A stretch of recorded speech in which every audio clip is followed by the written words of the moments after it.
Bu itu kan tadi udah mulai pembelajaran ya, tadi observasi, Ya, kita udah mulai, kita udah mempraktekkan tadi, Bapak udah melihat fokus tadi yang dibicarakan selama pas pra observasi. Nah sekarang setelah melakukan pembelajaran, bagaimana perasaan Bu Etu? Baik Pak. Sebelumnya untuk observasi yang dilakukan kali ini, saya merasa pembelajaran saya ini ada strategi yang tidak maksimal seperti yang kita sampaikan di praobservasi tadi. Saya merasa ada beberapa part yang kurang, gitu Pak. Oh, apa itu Bu Etu tah? Yang kurangnya itu apa tah?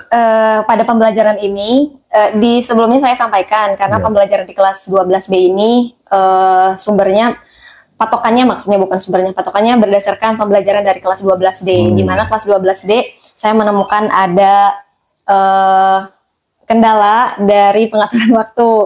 Kemudian bisa diatasi di kelas 12B, saya ubah saya modifikasi modul ajarnya, tetapi ternyata penyampaian materi yang terlalu sedikit juga tidak detail, maksudnya itu menjadi kendala gitu Pak. Jadi di kelas 12B ini saya merasa strateginya tidak maksimal karena penyampaian materinya yang tidak detail gitu, tidak cukup di sini. Iya kan yang di pra itu masalah di kelas sebelumnya kan ya, mengatasi waktu. Jadi caranya dengan jalan tidak banyak memberikan materi kan. Metode ceramahnya sedikit. Gitu. Ya metode ceramahnya sedikit. Nah, tapi jadi masalah baru kan? Iya. Itu tadi. Nah, menurut Bu itu bagaimana nih cara mengatasi itu supaya anak bisa lah dengan waktu yang singkat, tapi juga bisa misalnya. Ya. Untuk penerapan pembelajaran yang ini dengan strategi berdiferensiasi proses ini, kebetulan Pak, saya kan menjadi 3 kelompok, ada kinestetik, visual, dan auditori. Meskipun di awal penyampaian materinya saya tidak detail, tapi ada momen di mana saya memiliki kesempatan seperti terbimbing kepada setiap kelompok. Ketika anak-anak sedang mengerjakan LKPD, ada beberapa siswa yang tidak mengerti, saya langsung kunjungi ke kelompok tersebut. Di situ saya langsung bisa menyampaikan ulasannya kembali terkait materi yang tadi tidak detail. Iya kan sebetulnya yang tidak bisa juga kan mungkin bukan semua orang kan, ada beberapa orang, dan itu bisa diatasi oleh Bu Etu dengan jalan mendampingi yang melihat kelompoknya. Nah, ini sekarang Bapak bertanya berkaitan dengan fokus yang kita bicarakan sebelumnya nih. Kan fokusnya itu kita ada 2 ya, fokus yang akan diobservasi utama yaitu mengenai strategi diferensiasi itu dan tujuan pembelajaran. Nah, bagaimana setelah itu fokus dari observasi itu? Bagaimana pas pembelajarannya? Ya, untuk fokus pertama di penerapan pembelajaran berdiferensiasi, ini saya sedikit curhat dulu Pak, boleh tidak? Boleh. Karena untuk tahun ajaran ini, jujur saja saya baru mendalami kembali perihal pembelajaran berdiferensiasi untuk gaya belajar. Kalau kebutuhan belajar mungkin di lain kesempatan saya pernah melakukan itu, tapi untuk gaya belajar saya memang baru mulai belajar lagi di pembelajaran sekarang, di tahun sekarang.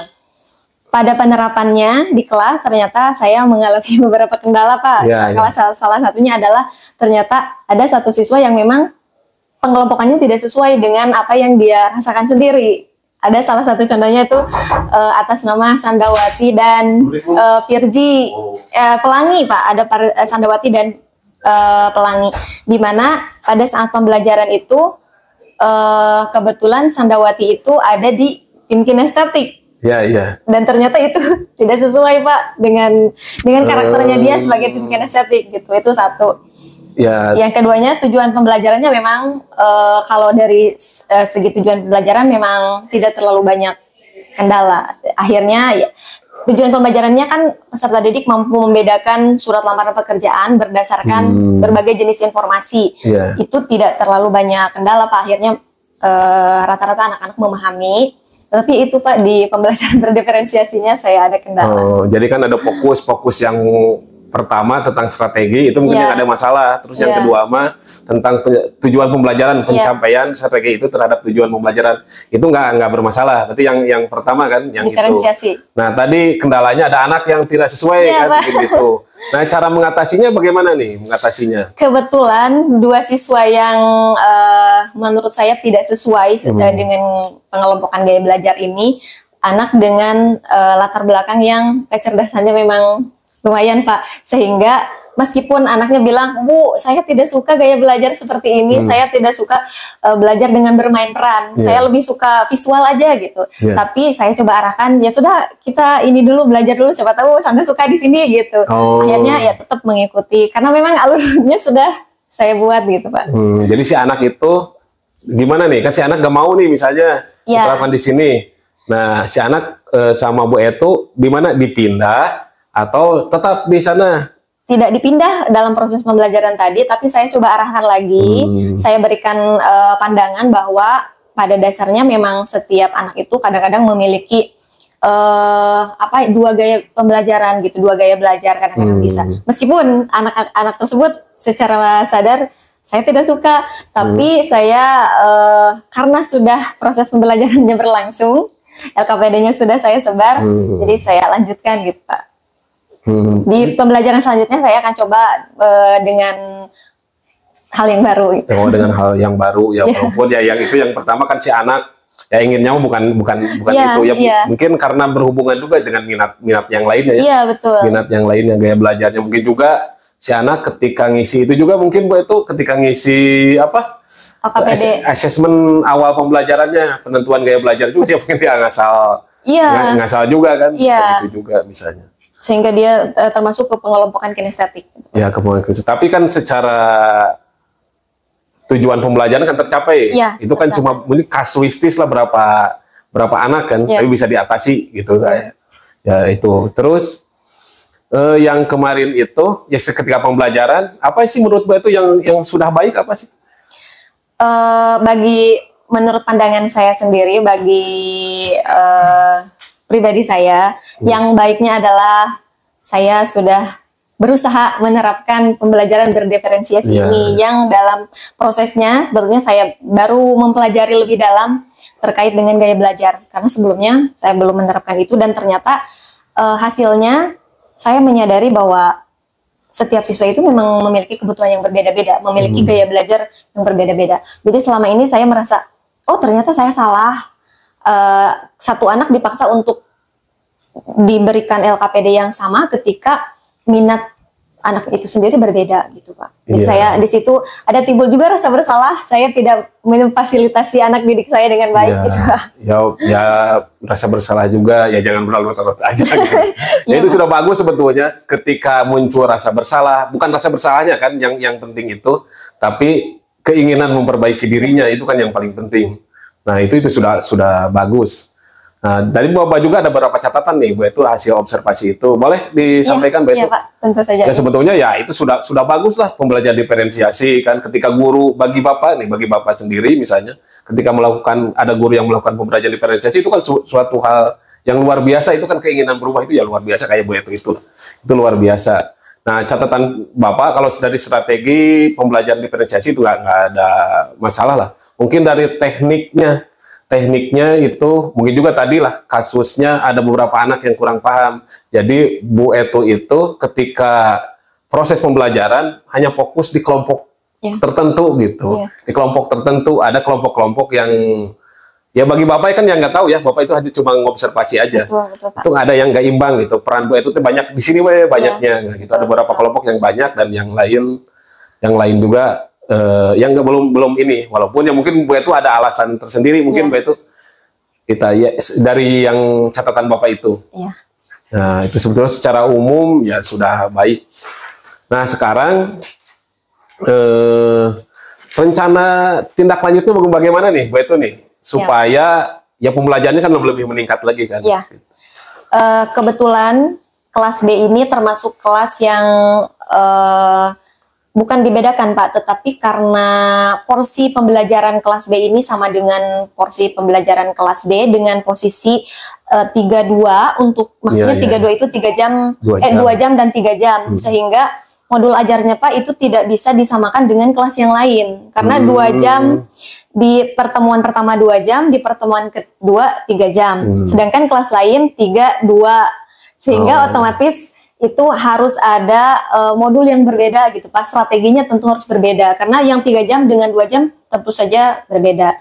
Rencana tindak lanjut saya adalah pertama harus memodifikasi modul yang berbeda, kemudian saya juga akan mencoba dengan pembelajaran berdiferensiasi yang lain, tidak monoton terus mengenai gaya belajar, mungkin kesiapan belajarnya gitu, kemudian minat bakatnya, dan seperti yang Bapak sampaikan tadi perihal saya agar tidak terfokus pada satu kelompok saja dan sebagai bisa memfasilitasi semua kebutuhan murid gitu. Ya, jadi kan Bu Etu itu nanti akan menerapkan pembelajaran diferensiasinya bukan hanya fokus ke gaya belajar ya, tadi ke kesiapan belajar. Itu sebetulnya yang lebih penting ya itu kesiapan belajar gitu.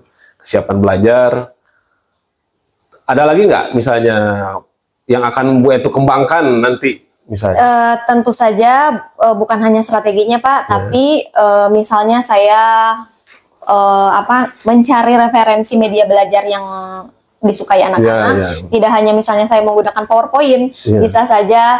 Kebetulan saya sekarang sudah punya channel YouTube Pak, jadi beberapa materi saya sudah sajikan di Canva, dimasukkan ke YouTube, sehingga anak-anak sampai bilang, Bu ini channel ibu ya gitu. Jadi dengan anak-anak belajar di channel saya sendiri, hasil saya sendiri itu membuat anak-anak lebih suka gitu, lebih senang gitu Pak belajarnya.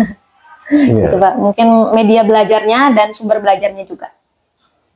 Ya mudah-mudahan hasil observasi ini, hasil wawancara, hasil pra-observasi ini bisa meningkatkan proses pembelajaran kan, proses pembelajaran kitanya terus belajar dengan proses tindak lanjut ini. Bapak juga nanti ingin melihat lagi, Bu Etu ingin melihat lagi bagaimana pengembangan yang dilakukan oleh Bu Etu terhadap proses pembelajaran gitu kan. Itu juga udah bagus, itu kan mungkin agak pusing juga kan yang berapa kelas 32, yang ini 23 kan harus mengatur lagi. Tentu itu berbeda Pak karena di awal saya menerapkan modul yang sama tapi tetap tidak bisa Pak. Jadi untuk 2 kelas ini B dan D memang saya harus memodifikasi lagi. Jadi ada 2 modul yang saya gunakan AB dan bukan AB, D dan B, A dan C. Gitu. Kebetulan saya dapat 4 kelas untuk. Ya itu sudah bagus lah. Itu kan itu sudah perencanaannya udah matang kan. Ketika ya sudah membedakan itu sudah bagus lah. Ya juga ya tadi Bapak ingin lihat lah nanti. Mudah-mudahan Bapak bisa mengobservasi lagi Bu Etu, kita sama-sama mengembangkan kompetensi lagi lah. Bapak maaf kalau selain dari pembelajaran tadi, kira-kira yang kurang dari saya apa? Yang kurang kalau dari fokus itu kan sebetulnya nggak masalah, yang fokus pengembangan kan. Yang Bapak kan fokus tadi kalau Bu Etu itu yang pertama tentang diferensiasi. Tentang diferensiasi itu strategi diferensiasi kan cuma anak itu ya cuma anak-anak ada berapa orang yang secara hasil tes sama minat dia itu jadi berbeda tidak sesuai kan. Nah itu kan berarti kan masalahnya tadi ada di tes, ya kita coba aja, kita nanti Bu Etu tes lagi aja gitu yang masuk mana. Kalau tujuan kan tercapai kan sebetulnya dengan tadi anak bisa menulis surat lamaran pekerjaan berdasarkan sumbernya kan itu tercapai lah itu. Ya tadi Bapak itu mungkin penggunaan teknologi juga Bu Etu ya lebih banyak lagi karena anak sekarang dikontekkan dengan dunianya walaupun ya agak terbatas kan di kita. Terbatas itu bukan kitanya nggak mau kan, tapi ya saranana ya tapi itu kan bukan suatu hambatan kan. Ya bagaimana kita yang ngakalan lah gimana aja supaya lebih lebih aktif gitu, lebih aktif lah. Sebenarnya sudah bagus lah yang dilakukan Bu Etu. Ya gitu aja. Mungkin itu aja Bu Etu. Ada lagi nggak yang untuk sejauh ini terima kasih Bapak sudah berkenan mengobservasi saya. Untuk beberapa catatannya akan saya perbaiki di pertemuan-pertemuan selanjutnya dan tentu saja hal ini sangat berdampak baik terhadap diri saya pribadi untuk perkembangan diri dan saya lebih menyadari bahwa sebagai seorang guru itu tidak hanya sebagai apa ya istilahnya menyampaikan informasi, tapi lebih kepada fasilitator yang bisa memenuhi segala kebutuhan muridnya, gitu Pak. Mungkin ada rencana terdekat atau terukur kapan mau melakukan perubahan-perubahan itu, Bu Etu? Kebetulan di pertemuan mendatang saya akan berganti tujuan pembelajaran dan saya akan mencoba untuk melakukan pretest untuk menyusun modul ajar dengan kesiapan belajar. Kesiapan belajar, ya. Ya mungkin itu saja Bu Etu. Ya, terima kasih. Mudah-mudahan nanti kita lihat lagi. Tadi kita lihat lagi bagaimana perkembangan Bu Etu ya. Siap. Mudah-mudahan bertambah baik terus. Ya yang sudah baik bertambah baik ya gitu aja begitu.